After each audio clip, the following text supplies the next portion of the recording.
So today, we will be talking about, on the first week, we talk about dead but not gone. Amen po ba? Natatanda po ba natin anong lesson ang nakuha natin sa dead but not gone? Amen. Ayan. So, pastor, walang nakinig sa atin. Ayan. Week 2, nalaman natin na hindi pala nangyayari yung reincarnation. Kasi we are gonna be resurrected. Amen.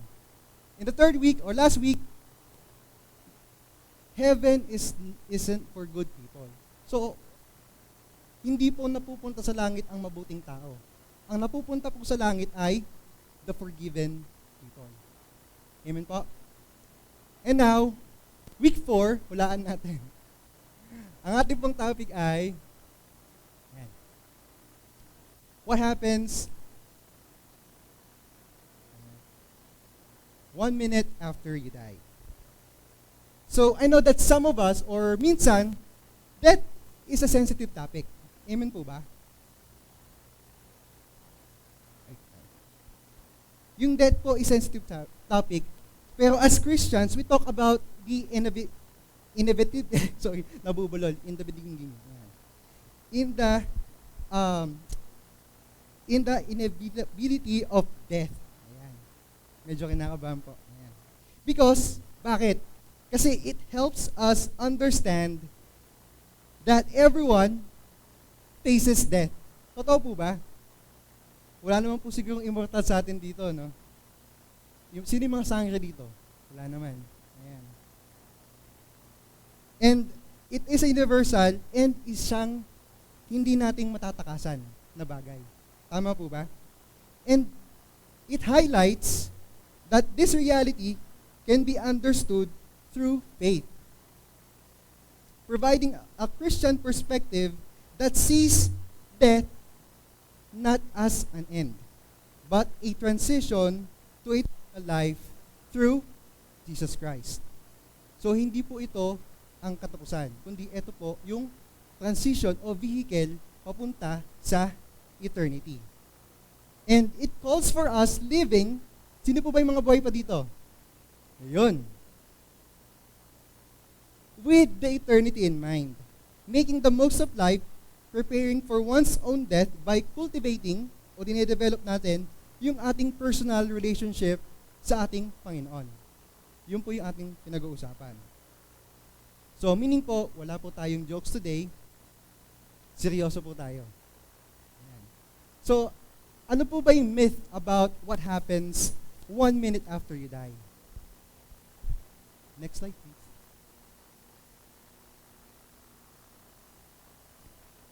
Ayan.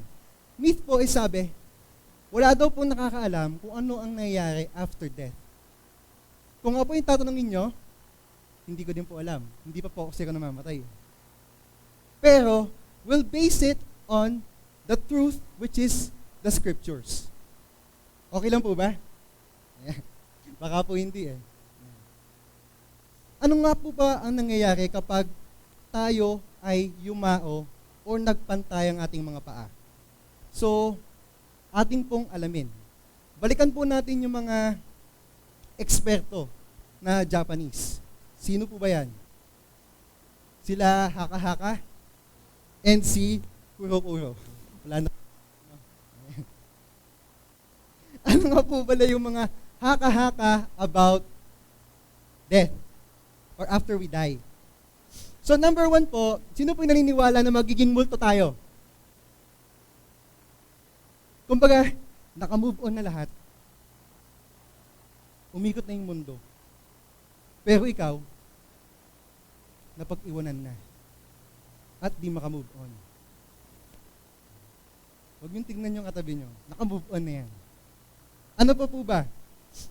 Another is, mananatili muna tayo sa purgatorio. So, napag-usapan po natin yan ng week 1, no? Hindi po, wala pong purgatorio.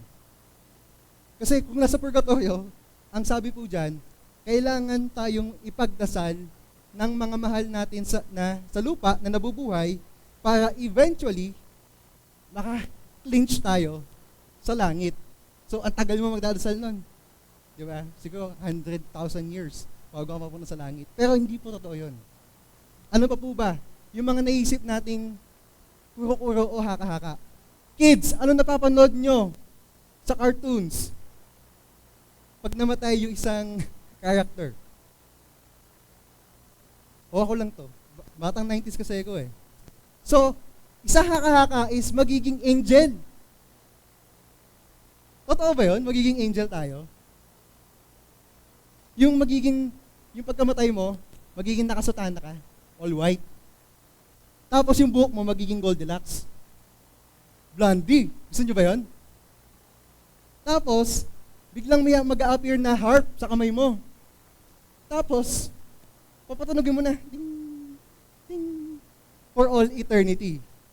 Kaya pala sinabi nila, boring maging mapunta sa langit. Kasi magpe-play ka lang ng harp habang buhay. So, isa po yan sa haka-haka. Hindi po totoo yan, unless gusto nyo mag-play ng harp at maging blonde. Ano pa po ba? Napag-usapan po natin in the previous weeks na mayroon pong reincarnation. Sa mga anime, reanimation. Tama ba? Reanimation YouTube. Yan. So, after mo daw mamatay, mag-reborn ka, depende sa karma mo or sa works mo habang nabubuhay ka. So, magiging depende ang pagiging, kung saan, anong magiging ka sa gawa mo. Kumbaga, pwede kang maging tao ulit, pwede kang maging hayop, or pwede kang maging espiritu. Magiging multo ka ulit. Or maging putong lupa ka na lang. Depende sa ginawa mo. So, imagine kaya natin nung maging butterfly ka, pagkabuhay mo, after ilang days, patay ka ulit. Di ba? Ayan. So, ano pa po ba? Isa po sa hakaka is eternal oblivion o total annihilation. Ano po ba ibig sabihin nun? Hindi ko din po alam. Ang ganda lang sabihin eh. Ito po yung total annihilation. Ito po yung view supported by some philosophical and scientific perspective. Polluting words. Ayan. Sabi po dito, ang consciousness daw natin will simply ceases to exist after the brain dies, similar to being extinguished. So, pag namatay daw tayo, parang apoy na na-extinguish. Wala na. Kumbaga, may nanalo na. Finish na. Hanggang doon na lang. Kumbaga sa kanta, hindi ko na alam pala tatapusin ng kanta. Kaya ganito na lang, bigla na lang mawawala. So, wala na.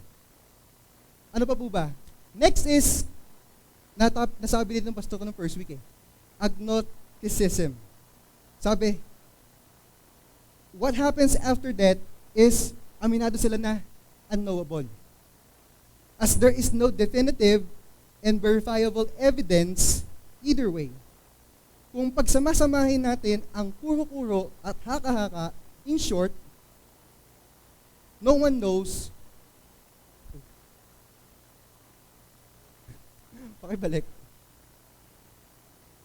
Yan. No one knows what happens after death. So mag-stay lang po pa tayo dyan sa mga kuro-kuro at haka-haka. So ating pong alamin o ating pag-aralan kung ano ang katotohanan na sinasabi ng Biblia. Ba't parang ang dami kong post? Ayan. Pero ang mas maganda po yata ang tanong, ano po kaya yung pwede nating i-expect as a believer? What will happen to us after tayong mamatay? So for Christians, it is not a question of mystery. Totoo po ba? Hindi ito misteryo sa atin. But a glorious certainty. The Bible gives us a clear picture of what awaits us. Ano po ba yung nag-a-await sa atin after death?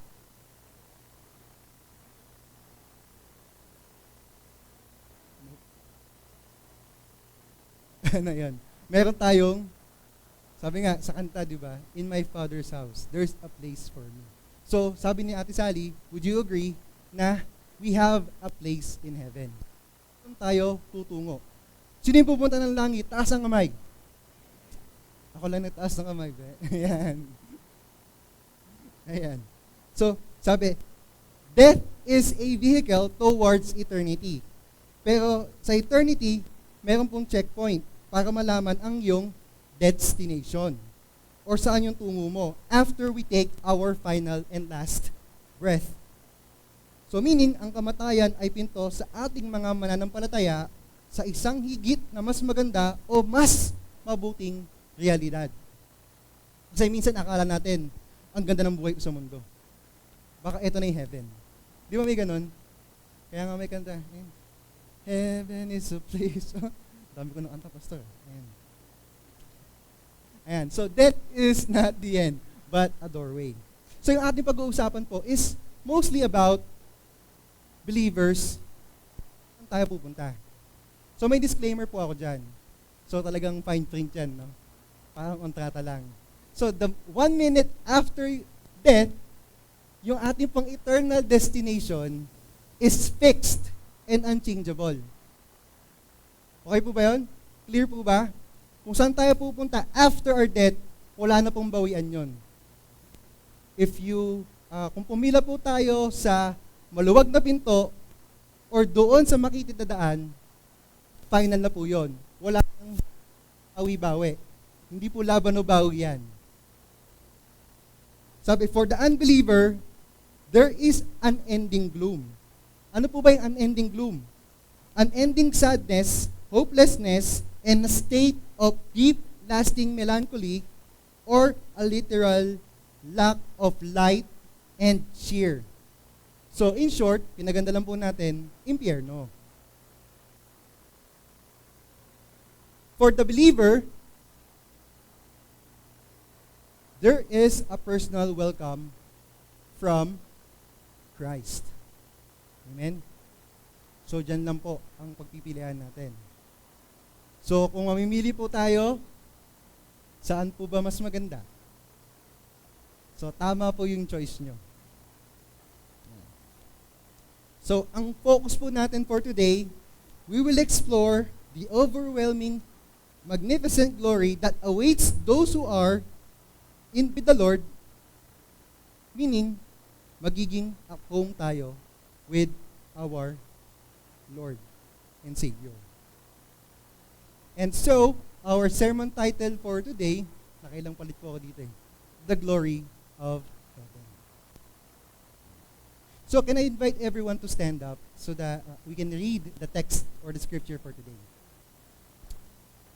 Ayan. Sabay-sabay magbasa.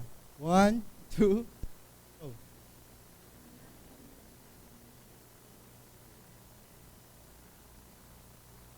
Habang nasa mundo pa tayo, ngunit alam din natin para sa atin na hindi mamamatay kailan.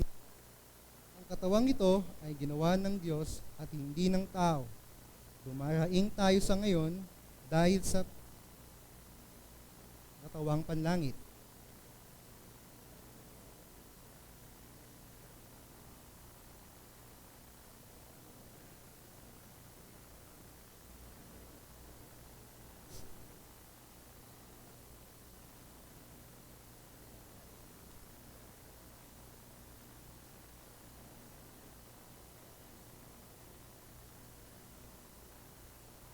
Hindi kami pinanghinayaan ng loob.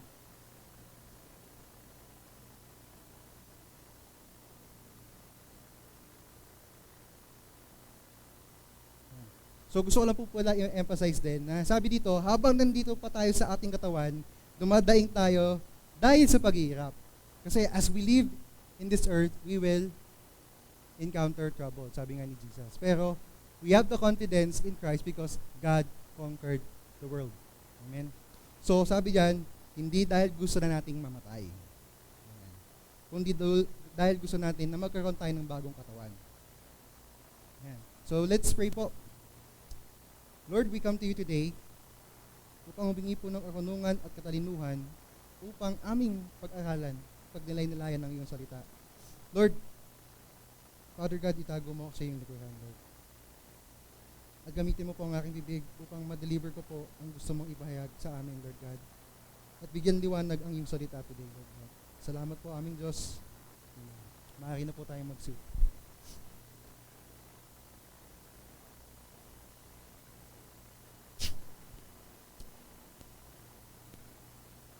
Yan. So, in it after we die, ano daw po ba yung mangyayari sa atin? Sabi sa Bible, we will have a new and a better. Ayun po sa binasa natin. Ayan. So, after our last breath, we will leave our earthly body as a temporary tent. Sabi nga ni Paul, structure we grown to live. Kasi this earthly body, iiwanan natin to kasi we feel all types of pain. Diba? Yung katawan po natin, hindi pa perfect. Hindi pa po perfect body to. Amen po ba? Nagkakasakit, nakakaramdam tayo ng lungkot, may kakulangan, yung katawan natin tumatanda, nanghihina. Alam ba po ba natin yung kantang Paatuhod? Paano po ba yan?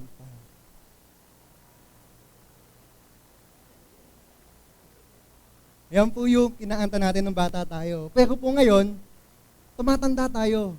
So kada po, ulitin natin, may aray na. Aray. Tuhod may aray. Bewang may aray. Di ba? Oo, di ba? Okay. Di ba? Kasi tumatanda tayo. Ano pa po ba? Maliban sa sumasakit, nawawalan din tayo sa kalalakihan ng wag na po natin sabihin. Hindi pa rin ako dyan. Ayan. Ayan. Pero, aminin man po natin sa hindi, totoo yan, na habang tumatanda tayo, dadagdagan yung kanta natin ng Paatuhod. Bewang masakit, na may gout, arthritis, at stiff neck. Amen? Ayan. So, every day, meron din tayong stress na nakakanasan sa mundong to. Kaya nga, gusto nga ni Paul na iwanan na yung katawan. Ayan. So, Paul also speaks of a permanent building, an eternal dwelling place in heaven. Sabi nga sa Bible, sa Revelations 22:3, wala na tayong death. Wala nang mourning. Wala nang crying or pain. Sabi din, no more curse, no more imperfections or weaknesses. So, gusto po ba natin yon na wala na po yung mga nakaramdaman? Kasi the moment that we die, or we take our last breath, the moment that we take our last breath, we will have a new and a better body. Gusto po ba natin yan? Sabi nga ni Pastor Joe, complete healing. Sino po gusto mo magkaroon ng complete healing ngayon? Wag muna. May mission ka pa dito. Sabi, the suffering we endure in this life makes the coming glory all more spectacular. So yung mga pinagdadaanan po daw natin sa buhay natin, yung mga sakit, yung mga problema na pagtatagumpayan natin, parang sinabi ni Paul na mas nagiging exciting papunta sa langit. Diba? Kasi hindi na natin makakanasan yon. Our momentarily troubles are nothing compared to the eternal weight of the glory that awaits us in heaven. Sabi sa 2 Corinthians 4:17, for our present troubles are small and hindi siya magtatagal ng matagal. Yet they produce us a glory that vastly outweighs them and will last forever. So, ibig sabihin, nakakaranas naman tayo ng sakit. Kumbaga, lahat po naman siguro tayo nagsiserve sa Panginoon, no? Amen po ba? Sino hindi ba? Ayan. Kumbaga, as we serve the Lord, we will experience pain and suffering. Kumbaga, magreklamo naman tayo sa mga nakakanasan natin, kakulangan natin, sa mga sufferings natin today, pero we still manage to live kasi we are now in Christ and we live for His glory. Amen po ba? Kumbaga, magreklamo, pero magtatrabaho. Di ba kayo, Jerwin? Ayan. Aaray, pero hindi magpapasaway. Sabay-sabay nga tayo, magreklamo, pero magtatrabaho. Aaray, pero hindi magpapasaray. Amen po? So again, we will live our earthly body or earthly tent para sa mas maganda at kapanapanabik na kabanata. Ayan. Next is, after we die, in the glory of heaven, we will be in the presence of Christ. Meron palang paniniwala ang mga among the other believers na with death, we will just become unconscious. Unconsciously sleep. Kumbaga, pag namatay tayo, tulog lang tayo. Hanggang dumating yung second coming, which is gonna be yung resurrection. Pero, sabi sa scripture, believers are immediately and consciously be with the Lord. Kung natatandaan po natin yung story about the thief, yung nakapako sa krus. Anong sabi po ni Jesus sa Luke 23:43?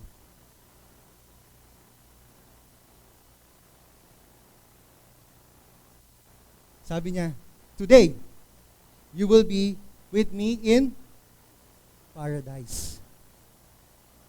Sabi din ni Paul, to depart from this world is to be with Christ. So meaning, pag namatay tayo, we have a glorified body, and ano po ba? We will be with our Lord and Savior. Jesus will welcome us. And can we play the video, Jason?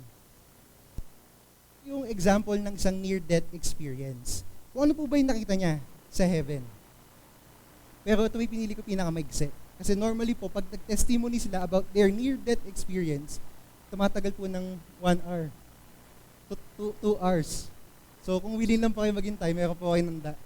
Magkape muna po tayo. Pero ito muna po, 1 minute. You tell me what you remember about heaven, okay? Okay. Was it colorful or black and white? It was colorful. What kinds of colors? Well, it's all the colors we have here on Earth, and then some more. New colors. Wow. Are there many people in heaven? Yes, there are a lot of people. Does heaven look like Earth? It does have a little bit of the same texture, except it's a place where there is no sin. So grass and clouds and sky and mountains. How about that? Things like that, just like it looks on Earth? Yep. I know this is a big one. I know you get this question a lot. Are there animals in heaven? Did you see animals? Yeah, I saw animals, and one of the animals that I enjoyed playing with was the lions. And they were tame? They didn't hurt people. They were up there, and they were fine. Was everyone nice in heaven? Yes, everyone was. Was there bad weather? No. It was always sunny. Mm-hmm. Was there night and day? That's another part that's sort of faded, but I'm not really sure. I think it's just day. Was there music? Yes. The music that you hear in church? Trumpets? Symphonies? What kind of music? It's hard to describe what sort of music when I was four at the time. But yeah, I heard a lot of stuff. You tell me what you remember about heaven, okay? And so this video was recorded 13 years ago. Pero yung story po ng buhay niya or yung near-death experience niya was in 2010. So siya po si Colton Burpo. Siya po ay naging pelikula. Kung natatandaan niyo po yung at libro po pala. Heaven is for Real. Ito po ay pinalabas noong 2014. Di pa po ako pinapanganak nun. So, anong nangyari po sa kanya? At age 3, hindi kininiwala. He underwent an emergency surgery for a ruptured appendix. And he claimed to have visited heaven, where he met Jesus, the angels, and his miscarried sister. So, ayon po sa napanood natin, in the presence of God, or sa heaven, we will have the greatest joy. And we will be conscious and aware kasi narinig ko dati sa mga nagtuturo na or haka-haka. Sabi pag nasa langit daw, wala yung memory natin dito sa mundo. Narinig niyo na po ba yun? Kumbaga parang magkaroon tayo ng amnesia. But according to the theologians, we will have our memories, but these memories po, yung mga memories natin, will be transformed and purified. So yung earthly memories daw po natin, like pain, sadness, and sin, are expected to be healed and or removed. While memories that contribute and to gratitude and an understanding to God's redemptive work will be preserved and understood more clearly. So, kumbaga, mas maiintindihan daw po natin yung redemptive work or plan ni God and yung mga tanong natin na wala pang sagot ay masasagot na. Ano po ba yung mga tanong natin na wala pang sagot? Kailan tayo kakain? Ano pa po ba? Nabanggit kasi ni Colton na nakita niya yung kapatid niya na miscarriage. So sabi din po doon, makikita din natin yung mga kamag-anak natin na nauna na sa langit. Makakausap natin yung mga disciples. Gusto niyo po ba yun? Makakausap natin yung mga disciples. Yan. Ano po? Sino po ba yung excited niyong kausapin? Ako yung yung thief. Talaga ba naniwala? Ayan. Or gusto niyo si Thomas. Anong feeling? Na pinasok mo yung kamay mo, daliri mo. Diba? Ayan. Ba't ka nag-doubt? Ganun, di ba? Papagalitan mo. Ayan. So, in the presence of Jesus, meaning, ulitin ko lang, we will be in heaven. Tama? Gusto ko lang linawin. Ayan. Sabi sa Book of Revelations, chapter 21 and 22, nabanggit doon, na grabe, ang ganda ng langit. Sabi, the beauty of heaven is described as an eternal and tranquil and joyful place free from pain and suffering. So, paulit-ulit tayo, no? Free from pain and suffering. Kasi yun yung nakakanasan natin dito. Gusto ko lang i-reiterate na kung ano man yung nakakanasan nating negative dito, wala sa langit nun. Bakit? Hindi na magiging corrupted yung katawan natin. Wala na yung sin or corruption. Ayan. Biblical description of New Jerusalem, sabi sa Revelation, include the streets of gold. Wow, streets of gold. Samantalang dito, laging butas, no? Hinuhukay lagi. Ayan. Meron ding gates of pearl and walls of precious stones. So kaya pala sabi kanina, pag nasa langit ka, yung memories mo will be transformed and purified. Kasi siguro kung ako yon, libre ba to? Yung gold, tsaka yung pearly gates, tsaka yung mga stone. Baka pwede kong kunin to, no? Di ba? Kaya pala purified yung thoughts natin. Hindi na tayo mangungurakot. Di ba? Amen po? So baka isa dito, bumakbak ng kalsada doon eh. No? Ayan. Ano pa ba? Meron daw po bang, sabi po ni Colton din, sa Bible, with a constant, brilliant light from the glory of God, maliban doon sa physical descriptions, isa sa kagandahan ng heaven ay yung ating emotional or magiging emotional experience of perfect peace and unending and untainted happiness in God's presence. So, sabi doon, peace. Kasi everyday yata, pinagpe-pray natin magkaroon ng peace, eh, no? Sabi nga sa Miss Universe, world peace, di ba? Ang desire nila. Pero sa atin, yung peace na hinahanap natin is yung kapanatagan ng loob. Kumbaga, kapanatagan in the midst of the storm. We experience that, yes. Kasi during the storm, God is with us. He never left us, di ba? He is always with us during our encounters with the problems. Pero yung peace kasi doon, wala ka nang isiping problema. Sabi nga, the greatest glory of is not the beauty of the surroundings, but the presence of God and Christ Himself. So pag nasa presence tayo ni God and ni Christ, wala tayong kailangang problemahin. Gusto po ba natin yun? Natanong na po ba natin dati na sa mga pastor natin, Pastor, ano po ba yung itsura ng Diyos? Totoo po bang balbasarado si Jesus Christ? Tanongin na po ba yun? Mahaba po ba yung buhok ni Jesus? Or na-imagine na po ba natin? Kasi isa po yan sa mga exciting part na titignan natin sa susunod. Sa heaven. Aabangan natin. Kasi I'm praying that everyone dito or makikita natin, nasisiyahan natin, will be able to see God face to face.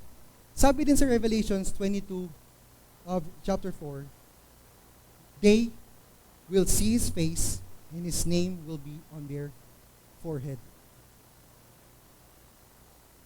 Na-imagine na po ba yun na face to face tayo kay God? Kasi sa mga Old Testament, kahit yung mga saints sa Old Testament, hindi nila nakita si God face to face. Kasi sin cannot survive in the presence of God. So, if we see God face to face, ito lang po ay sinisimbolize na the ultimate fulfillment of the hope and direct communion of God, na yung privilege natin when we were corrupted by sin during time ni Adam or the fall of man, sabi din niya, the person will be restored in the afterlife. Ito po yung paulit-ulit nating sinasabi. This is the result or will be the result kasi buhay pa tayo, of Jesus' finished work at the cross because we are pure at heart and without a sin na makikita natin face to face. Yan po yung ating hope. So umpisa pa lang po nabanggit natin na Christ will welcome us. Gusto po ba natin yon? So hindi pala si San Pedro. Wala pala siya dalang manok. Si Jesus pala ang mag-welcome sa atin. Clear po ba? Questions? Ako may tanong. So, yung pinag-usapan natin, this busts or debunk yung myth of the unknowable afterlife. Totoo po, di ba? Totoo naman po, di ba? Nakita natin yung glimpse ng heaven. Ito po yung biblical truth of what happens 1 minute after we die. So, we can say that the unknowable afterlife is now debunked. Amen po ba? So, excited po ba tayo to go to heaven? Ngayon na.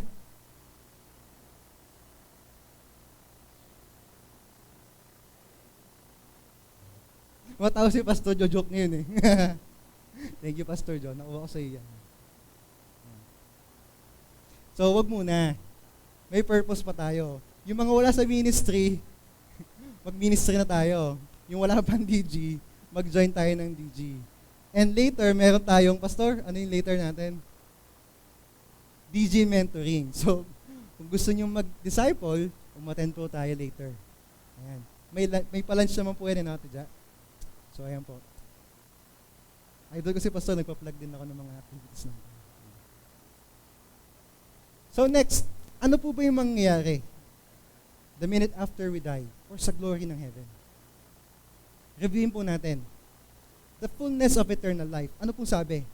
We will now have a renewed body. Amen? So at the resurrection, we will receive a glorified body, no longer subject to decay, weakness, complete healing, physical, mental, emotional, etc. Sabi yan sa 1 Corinthians 15, chapter 15, verses 42 to 44. And nanood po kasi ako ng mga madaming near-death experience eh. So isa po sa mga napakinggan ko doon, nakita nila yung kamag-anak nila.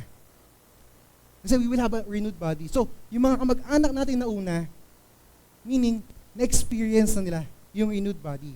So sabi po dun sa isang napanood ko, they saw their relative fully restored. Kumbaga, balik sa best appearance nila. For example, imagine po natin sa langit, wala pong corruption ng katawan. Meaning, kung naputulang ka ng kamay dito sa mundo, sa langit, you're perfect. Yung mga pilay nakakalakad, yung mga bulag, nakakakita, yung mga colorblind, makikita na yung mga kulay. Kasi sabi ni Colton kanina, napakadaming kulay na halos hindi pa natin nakikita sa buhay na to, pero sa langit madami. Babalik yung mga buhok na nawala, yung mga ngipin na nawala, o nabungi. Kahit patay na kuko, makirestore yan sa langit. Gusto po ba natin yon? Amen. Ano pa po ba? We will have an eternal purpose. Kasi heaven will be a place of endless purpose. Discovery and service. Hindi siya boring like we expect. Kasi di ba, sabi, boring daw sa langit. Kasi sa langit, walang beer. Sino yun? Ayan. Pero hindi po totoo yun. Sa langit po, walang boredom. Kasi nga, wala na tayong corrupted na body tsaka pag-iisip. Sabi, sa Revelation 22, chapter 22, verse 3, it will take all eternity, we will reign with Christ and serve Him. Yung time na yon. So pag serve ba kay God, mabobore ka? Hindi, di ba?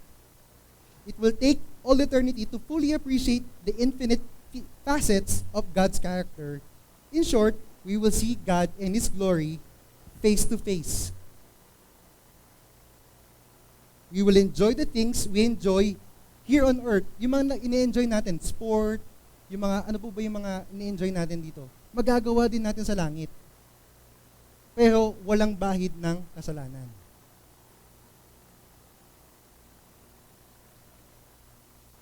Sabi nga, without malice or sin. And everything we will do is gonna be for the glory of Him, of God. Ano pa po ba? We will have a glorious reunion. Siguro po, we can expect that to be with our fellow believers we have known here on earth that has passed. Sharing in the glorious reunion with God's family. Kasi this is something that we should watch out for or we should be excited about. Yung mga kamag-anak na nasharehan natin in the past, na nauna, yung mga friends natin, we can look forward to them. Kasi ako, I look forward din. Makita ko yung lola ko, yung tito ko, na fully restored. Yung malakas, yung laging nakatawa, yung wala silang problema. Yung mga kaibigan natin, alin pa ba? Yung mga kapilar natin, we can spend time with them more, or should I say, forever, for all eternity. We can enjoy their company with God. Kasi God is good. Amen? Ano pa po ba yung mga pwede nating expectin sa langit? So let me just share with you a few scriptures about heaven and the new earth. So, madami po yan. So, siguro po, highlight ko na lang. We will be given rewards, sabi sa Matthew 6:19 to 25. It is a place where those things that may have been discarded on earth will be acknowledged and rewarded. Kung di ka na-appreciate dito sa mundo, rest assured, kung di ka nakakuha ng judgment or ng tamang hustisya, sa langit meron. Ayan. Tapos sabi rin kanina, there will be animals there. So kung takot ka or allergic ka sa animal ngayon, pero cute na cute ka, gusto mo humawak ng animal, doon magagawa mo. Meron po ba dito nun? May allergy. And siguro yung pinaka gusto ko dito, kasi hindi siya boring, di ba? We will eat and drink there. Sabi sa Matthew 8:11, sa Luke 22:29, 30, and sa Revelations 19:9. So, I believe that this what the Lord has intended for us before sin spoiled us in the beginning. God wanted us to enjoy life. And we get to experience that when? The minute after our last breath. So maging excited po tayo. Let me end here. So for our conclusion, man po ang mangyayari sa atin 1 minute after you die. Hindi po ito tsansa o dahil sa tsansa. But what you do with Jesus in this life. Kasi entrance to heaven is not based on our works, but on trusting in Christ's finished work at the cross. So, kapatid, kung ikaw pa ay hindi mananampalataya o hindi mo pa sinusuko ang buhay mo sa Diyos, gusto ko lang sabihin na hindi po aksidente na nandito ka o nakikinig ka ngayon, nanonood. Kaya, wag na tayo magpatumpik-tumpik at panghabang buhay na problemahin o isipin kung saan tayo pupunta after we expire.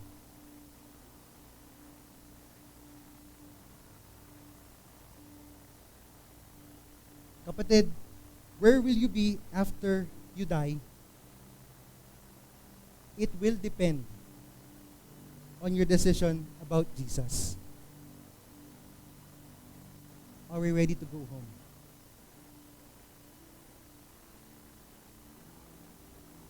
Kung di ka pa tumatanggap at ang sagot mo sa tanong na to ay yes. Can we all stand up? Kung yes ang sagot mo sa tanungan ko, can we all, or pwede mo ba akong sabayan sa panalangin? Kung di mo pa sinusurrender ang buhay mo, pero na-attend ka dito, at gusto mong maranasan, or magkaroon ng assurance kung saan tayo pupunta. Saan ka pupunta? This is the right time. Samahan niyo ako sa panalangin ito. Ama naming nasa langit, alam ko po na ako'y nagkasala. Lord, nangangailangan ako ng kayong kapatawaran. Naniniwala po ako, Lord, na namatay ang iyong anak na si Hesus Kristo sa krus para sa akin.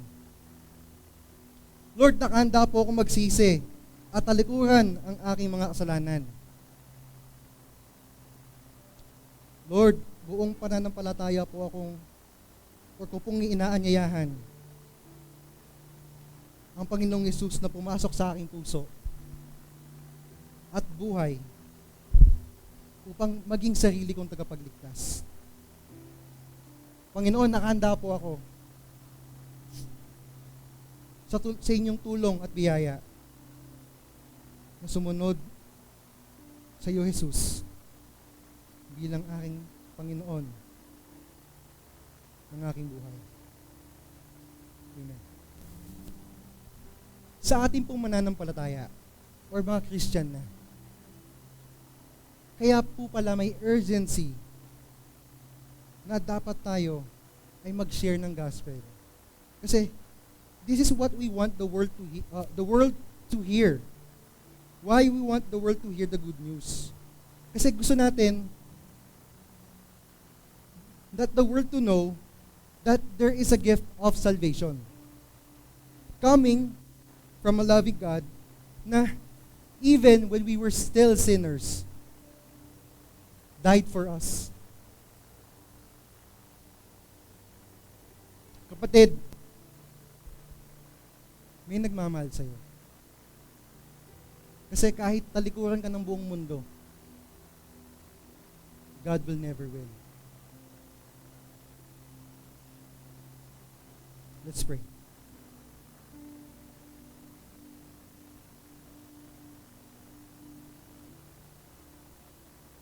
Lord God, today we are very thankful, Lord God, sa assurance na buhay na walang hanggan because of Christ. Salamat, Jesus. Lord, thank you sa kapatawaran, Lord God, ng aming mga kasalanan, sa wagas mong pag-ibig at grasya na aming araw-araw na tinatamasa, Lord. Lord, salamat dahil we are bombarded by stress every day. Pero Lord, binibigyan mo kami ng peace of mind. Enjoy, Lord God. No matter what life throws at us, Lord God, we know that it has a purpose. Another, Lord God, is we are secured. Secured na po ang lugar ko sa langit, Lord, sa piling mo. And Lord, thank you sa hope ng salvation. Kasama na po yung peace that comes from knowing you in your promises. Lord, as we go our separate ways, sa araw na ito, as we go about our week, Lord God, we declare blessings and victory sa aming trabaho, sa aming paaralan, sa aming pamilya, sa aming kapitbahay. Lord, we declare that we will come victorious kung ano man challenge ng buhay ang aming harapin. And Lord, we also declare that there will be promotions in our lives, Lord God. Promotion sa trabaho, Lord God. Sabi mo, we will become the head and not the tail. Only above and not beneath, Lord. You will also bless the work of our hands and the fruits of our labor to become a channel of blessing to others and the needy. We do this in the honor of you, Lord. And Lord, we also pray, Lord God, that the fruits of the Holy Spirit, Lord God, ay lalo pa po naming mapagtibay, Lord God, at mapalago, Lord God. Because we are known by your fruit, Lord God. Lord, we pray na continuously change our heart every day, Lord God. We will become better and better every day, Lord God. We will become more obedient, Lord God. We will be hungry for your food, Lord God. Mas magbabasa kami ng Bible, Lord God. Mas makita namin yung urgency kung bakit kailangan namin mag-share, Lord God. Now that we know what's awaiting us, Lord God, sa piling mo. Thank you, Father, dahil binibigyan mo kami ng talino upang magdesisyon sa araw-araw naming buhay, Lord God. Napiliin ka namin, Lord God. We choose to obey you, Lord.